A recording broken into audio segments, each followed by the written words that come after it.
আজ আপনাদের দেখাবো ভোলাগঞ্জে আমরা কিভাবে গিয়েছিলাম। ভোলাগঞ্জের সাদা পাথরে যাওয়ার জন্য বাসগাড়ি থেকে নেমেই নৌকা ভাড়া করতে হয়। আর সেই নৌকা ভাড়া করে আমরা কিভাবে নৌকা ভাড়া করেছিলাম সেটা আমাদের আগের পর্বে দেখিয়েছি। আর প্রতিটি নৌকা ভাড়া করার জন্য 8 জন করে একটি গ্রুপ করতে হয়। আমরা 4 জন গিয়েছিলাম, আমাদের সাথে আরও 4 জন খুঁজছিলাম। আমরা 4 জনই পেয়ে গিয়েছিলাম। তারা ছিল রাজশাহী থেকে এসেছিল, এই যে ভাইকে দেখালাম আপনাদেরকে। তো এই 4 জন, আমরা 4 জন 8 জন মিলে আমরা নৌকা ভাড়া করে সাদা পাথর যে ভোলাগঞ্জে, সেই ভোলাগঞ্জের সাদা পাথরের দিকে আমরা রওনা হয়েছি। এই দেখুন ট্রলারে আমরা যাচ্ছি। খুবই চমৎকার নদীটি এবং ছোট ছোট ঢেউ, অসংখ্য নদী নৌকা এই নদীতে চলাচল করতেছে।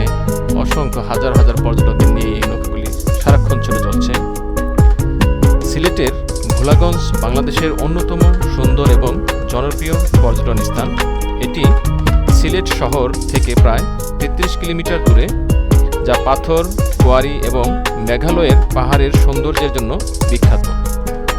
ভোলাগঞ্জের প্রধান আকর্ষণ হল এর প্রাকৃতিক সৌন্দর্য এবং সাদা পাথরে ঘেরা ধলাই নদী। আমরা যে নদীটি দিয়ে যাচ্ছি, এই নদীটির নাম ধলাই নদী। ধলাই নদী সিলেট অঞ্চলের একটি গুরুত্বপূর্ণ নদী, যা বাংলাদেশের প্রাকৃতিক সৌন্দর্যের একটি বড় অংশ। এটি ভারতের মেঘালয় রাজ্য থেকে উৎপন্ন হয়ে বাংলাদেশে প্রবেশ করেছে এবং সিলেট জেলার ভোলাগঞ্জ এলাকা দিয়ে প্রবাহিত হয়ে নদীটি প্রধানত পাথর উত্তোলন ও সাদা পাথরের জন্য বিখ্যাত। ধলাই নদী ভারতের মেঘালয় পাহাড় থেকে উৎপন্ন। মেঘালয়ের উঁচু পাহাড় থেকে নেমে বাংলাদেশে প্রবেশ করার পর এটি ভোলাগঞ্জ ও আশেপাশের এলাকায় বয়ে যায়। পরে এটি সুরমা নদীর সঙ্গে মিলিত হয়েছে। এই নদীর নীল সবুজ যে স্বচ্ছ পানি এবং সেই পানি এবং পাথরের জন্যই বিখ্যাত। এখানে হাজার হাজার নৌকা এবং হাজার হাজার পর্যটক এখানে ঘুরতে আসে। আমরা যখন এসেছিলাম তখন অনেক পর্যটক ছিল। আমরা তো ভেবেছিলাম এখানে আমরা নৌকা পাবো কিনা, বা আমরা 8 জন করে একটা টিম তৈরি করতে পারবো কিনা।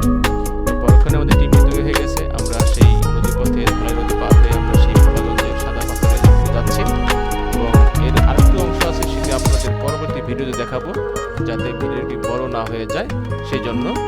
আর আমাদের এই বাকি পর্ব দেখার জন্য আমাদের সাথে থাকুন এবং ধৈর্য ধরে আমাদের এই ভিডিওটি দেখার জন্য